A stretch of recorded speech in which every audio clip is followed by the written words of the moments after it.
Once again, warm welcomes to all of you to our official YouTube channel of Mahatma Gandhi शिक्षण संस्थान। एक बार फिर आप सभी का स्वागत है। और in the last videos we had studied about the history chapter number 2। आपके क्लास की हिस्ट्री के बारे में चर्चा कर रहे थे। आज भी in the today's video also we will study something about the history's original kingdom 1 के बारे में। बेटा इससे पहले this is for day 7 videos। इससे पहले यदि आपने डे 1, डे 2, डे 3, डे 4 और डे 6 की वीडियो 5-6 की वीडियो को अब तक नहीं देखा है तो हमारे प्लेलिस्ट में जाएं, वहां आपको सारे वीडियो मिल जाएंगे और सारे वीडियो को आप देखें ताकि ये वीडियो देखें तो आपको अच्छे से समझ में आ जाए। और हाँ, वीडियो को पूरा देखिएगा, बहुत मजा आने वाला है। लाइक, शेयर और सब्सक्राइब जरूर कर दीजिए। सब्सक्राइब बटन के बगल में बेल आइकन होगी, उसे आप प्रेस कर दीजिए ताकि हमारे सारे वीडियो का नोटिफिकेशन आपको जाता है। My dear student, in the today's video we have to study over here about the Palas and the Gurjar Pratiharaj। दो टॉपिक हमने लिया है, पालास और गुर्जर प्रतिहाराज के बारे में। पाला के बारे में अगर जाने बेटा, पाला जो था एक रूलर हमारे देश में, आज जहां बिहार है, जहां हम लोग रहते हैं, उस वक्त बिहार पर शासन चलता था उनका, पालाज। झारखंड थी, झारखंड तो अलग, इधर आकर अलग हुआ 2000 में आकर के। झारखंड तो पहले बिहार नहीं था। झारखंड अभी प्रेजेंट डे है, उस पर शासन चलता था। इसके बाद आपका झारखंड के बाद है वेस्ट बंगाल। तो वेस्ट बंगाल, बिहार और झारखंड, इन 3 स्टेटों पर पालाज का एक बहुत बड़ा साम्राज्य था और एक बड़ी साम्राज्य की आधिपत्य उस पर थी, शासन चल रही थी। और ये पालाज डायनेस्टी, पाल वंश के शासन उसमें शासन कर रहे थे। अगर बात करें पहले रूलर की, तो पालाज के जो पहले रूलर थे, आसानी से याद कर सकते हैं, पाला, गोपाला, पाला, गोपाला, मतलब पालाज रूलर के जो पालाज डायनेस्टीज के जो फर्स्ट रूलर थे वो गोपाल। पालाज डायनेस्टीज के जो फर्स्ट रूलर थे कौन था? गोपाल था। अब उसका सन था, हालांकि गोपाल, और उसके बेटा जिनका नाम था धर्मपाल। गोपाला, धर्मपाला। तो गोपाल और धर्मपाल, इन पिता पुत्र ने, मतलब गोपाल पिता थे और उनके पुत्र जो थे धर्मपाला को भी बहुत ज्यादा दिन तक सत्ता में रहने का मौका मिला, बहुत ज्यादा वक्त तक रहे। उसमें इन्होंने बहुत सत्ता को बढ़ाया, एक्सटेंड किया। और इस एक्सटेंशन में अगर पालाज डायनेस्टीज की एक्सपेंशन हुई भारत में या भारत के किसी भी हिस्से में, तो इन दोनों का एक महत्वपूर्ण योगदान रहा बेटा। Either we will discuss over Gopala और we will discuss over Dharmapala. अब जरा देखिए कि हम लोग किस रीजन में बसे हुए।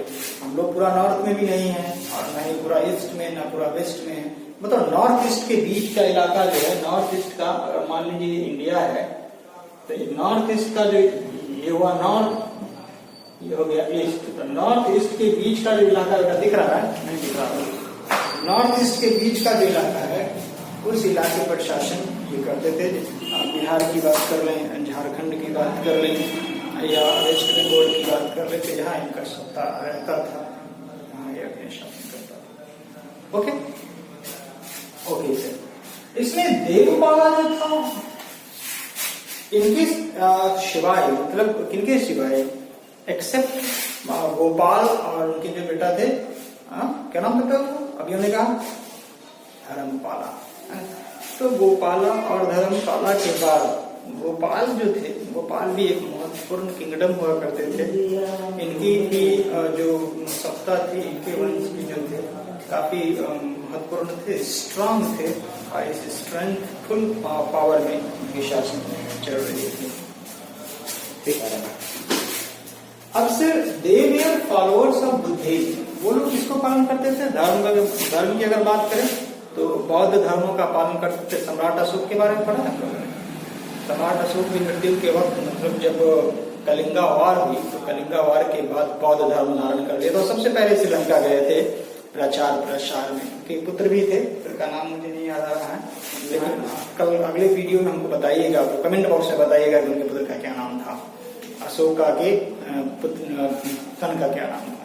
सम्राट अशोक कलिंगा वार में जब कलिंगा की पुत्री आई थी युद्ध करने, बड़ी एक अच्छी इंटरेस्टिंग स्टोरी है बेटा, मैं कभी आपको क्लास में बताऊंगा। जब वार करने आए, मतलब डिफीट कर दिया उन्होंने कलिंगा को, और कलिंगा से जब वार ओवर ही होने वाला था कि कलिंगा की बेटी आई लड़ने के लिए, तो सम्राट अशोक ने अपने सारे अस्त्र शस्त्र त्याग दिए। और वो इसीलिए त्याग दिए क्योंकि उन्होंने कहा उस वक्त कि मैं महिलाओं पर अस्त्र नहीं उठाता हूं, और वो युद्ध को हार गया, मतलब उसके अधीन कर दिया, छोड़ दिया, बोला तुम ले लो साम्राज्य मेरी, ले लो सारी ले लो। और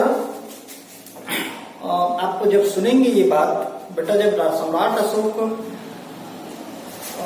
कलिंगा वार में कलिंगा की पुत्री के सामने अपने आप को समर्पण कर दिया, आत्मसमर्पण कर दिया, तो एक बार उनकी निगाहें पीछे मुड़ती है, और जब पीछे मुड़ती है निगाहें तो एक अजीब सा दृश्य उसके सामने आता है।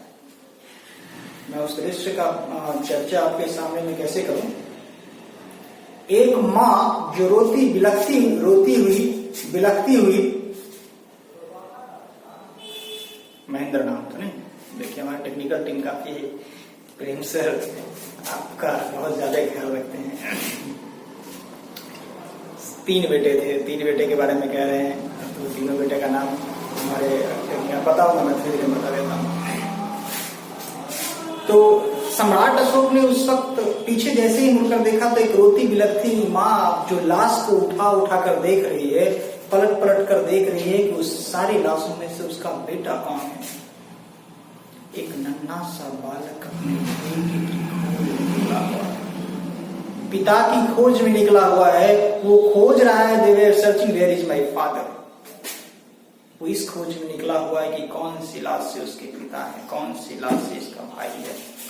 इस सब को देखकर सम्राट अशोक के मन में एक अजीब सा फीलिंग होता है, उसका मन विचलित हो जाता है, वो जंगल की ओर चला जाता है, और सिर्फ एक ही कारण रहता है, एक ही उसकी चेष्टा होती है कि मुझे शांति चाहिए, I want to peace, I want to get piece.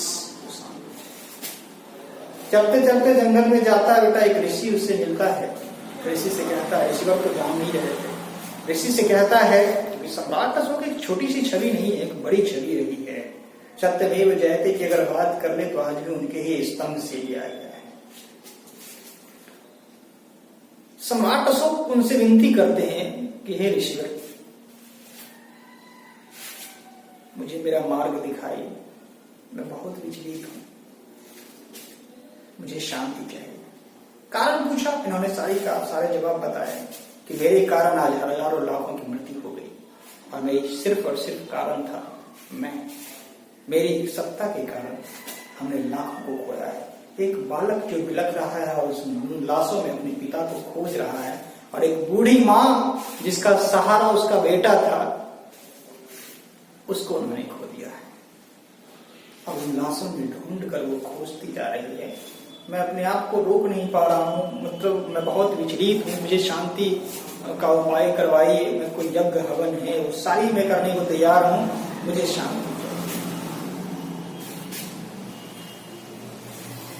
ऋषिवर उनकी सारी बातों को सुनते हैं और कहते हैं, सामने वट वृक्ष देख रहे हो, जाओ उससे एक पत्ता तोड़ कर लेकर आओ। सम्राट अशोक जाते हैं, नहीं तो जल्दीबाजी थी, जाते हैं जल्दी से एक पत्ते को तोड़ लेते हैं और तुरंत वापस लेकर आ जाता है, और आते ही कहता है, ईश्वर मैंने पत्ता तोड़ लिया। तो ऋषि कहते हैं, अरे वाह, बहुत अच्छा किया तूने, ऐसा करो कि जिस पत्ते को, जिस डाली से तोड़े हुए इस पत्ते को, उसी डाली में फिर से लगा करो। वो स्तब्ध रह जाता है, इसे क्या बोल रहे हैं, ये संभव कैसे है, जो पत्ता टूट गया अब मैं उसे कैसे लगा पाऊंगा, संभव नहीं। ऋषि कई बार समझाते हैं, कहते हैं एक बार कोशिश करके आओ, देखते हो आओ। सम्राट अशोक उनके कहने पर जाता है, जैसे ही जाता है पत्ते को लगाता है, गिर जाता है, लगाता है, गिर जाता है। उसकी नजर अचानक उसमें से निकलते हुए दूध पर पड़ जाता है। अब उस दूध की तुलना उस बूढ़ी आंखों से निकलते हुए आंसुओं से कर रहा होता है कि ये टेप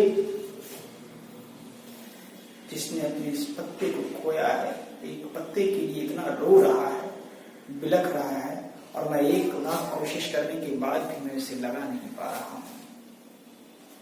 सम्राट अशोक समझ गया कि अब हमें मार काट जो वायलेंस है इसके राह पर नहीं चलना है। जो हो गया वो बीत गया। बीती ताहे की सार से आगे की सुधिले, मतलब जो बीत गई है that's already crossed. We must have to think और तब सम्राट अशोक बौद्ध धर्म की दीक्षा लेते हैं और अपने 3 बेटों के साथ अलग अलग देशों में जाकर श्रीलंका में बहुत ज्यादा प्रसाद। एनीवेज, तो सॉरी हमने डिस्टर्ब कर दिया आपको। यहाँ है गुज्जर प्रतिहाराज। गुज्जर प्रतिहारा की बात करें तो ये भी पालाज वंश के ही थे। मैंने एक बार कहना भूल गया था, पालाज में तो 12वीं शताब्दी तक कंटिन्यूसली देवपाला इनका जो बौद्ध धर्म थे इनकी सत्ता चलती रही, लेकिन ये कंटिन्यूसली तब तक चलती रही जब तक कि मुस्लिम डेनिसिटीज कुछ भारत में नहीं प्रवेश कर गए, अफगानिस्तान से, काबुल से, तब तक इनकी सत्ता चलती रही नॉर्थ ईस्ट इंडिया में। सर अगर बात करें गुज्जर प्रतिहारा की तो इसमें भी पालाज थे। कौन पालाज थे? तो महेंद्र पाल था और राजा भोज हुआ करते थे। बड़ी अच्छी गीत है, कहाँ राजा भोज कहाँ गंगू तेली, नहीं? अरे वाह, कौन सी फिल्म में बेटा? कमेंट में बताइएगा। गुजरात और राजस्थान में वो शासन करते हैं गुज्जर और प्रतिहाराज। और जो राजा भोज होता है इसका सबसे मोस्ट पावरफुल किंगडम होता है। 836 to 882 BCE में इसकी शासन चलती है। अब उसके बाद इन्होंने ज्यादातर जो हिस्सा था कनौज का, कनौज के हिस्से, कनौज के बारे में हमने लास्ट वीडियो में पढ़ा है बेटा कि कनौज पर हर एक किंगडम क्यों चाहता था, क्यों हर एक किंग चाहता था कि सत्ता बने, क्योंकि वहां की मिनरल्स मिलती थी, घनी एरिया था, रिचेस्ट एरिया था, इसलिए लोग चाहते थे। उसको कैपिटल बनाया उन्होंने, कैलकुलेट करके उस पर अधिकार जमा कर कनौज पर उसको अपना कैपिटल बना लिया। और साथ ही साथ महेंद्र पालाज जो था, महेंद्र पालाज अगला शासक बन गया। तो महेंद्र पालाज के शासक बनने के बाद बेटा